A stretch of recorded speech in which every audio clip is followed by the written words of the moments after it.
একটি সাপ হঠাৎ একটি প্রাণীর উপরে আক্রমণ করে এবং প্রাণীটিও পরবর্তীতে ঘুরে সাপটির উপরে যখন আক্রমণ শুরু করে তখন সাপটি পালাতে থাকে। পালাতে পালাতে এক পর্যায়ে একটি কাদার ভিতরে নেমে যায় এবং এই ঝোঁকে ঝোঁকে এই প্রাণীটিও কাদার ভিতরে নামে।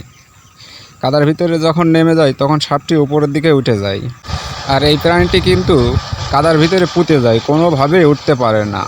এবং ওই সাপটি তার গুহায় গিয়ে অনেকগুলো সাপকে ডেকে আনে এবং এই প্রাণীটির যে বাচ্চা আছে এই বাচ্চাটি ওই প্রাণীটির পাশাপাশি ঘোরাঘুরি করছে। সাপগুলো বাচ্চাটার উপরে আক্রমণ করার চেষ্টা করে এবং বাচ্চাটি ভয় পেয়ে পিছাতে থাকে। পিছাতে পিছাতে পাহাড়ের কান্দায় চলে আসে। হঠাৎ একটি চিল পাখি এসে সাপগুলোকে প্রচুর আঘাত করে।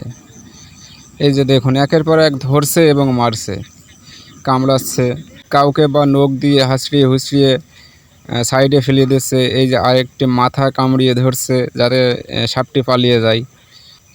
এখনও একটি সাপ অনেক বেশি লাফালাফি করছে। চিল পাখিটা এই সাপগুলোকে ঠান্ডা করার চেষ্টা করছে যাতে ওই প্রাণীগুলোকে এই চিল পাখিটা বাঁচাতে পারে এবং এই চিল পাখিটা ঠোঁটে করে ওই বাচ্চাটিকে সাপের থেকে একটু দূরে নিয়ে যায়, সেখানে রেখে আসে। পাশাপাশি ধাড়িটিকেও কাদার থেকে উঠিয়ে ঠিক ওই বাচ্চাটির পাশাপাশি রেখে আসে যাতে মা এবং বাচ্চা দুটাই সুরক্ষিত থাকে।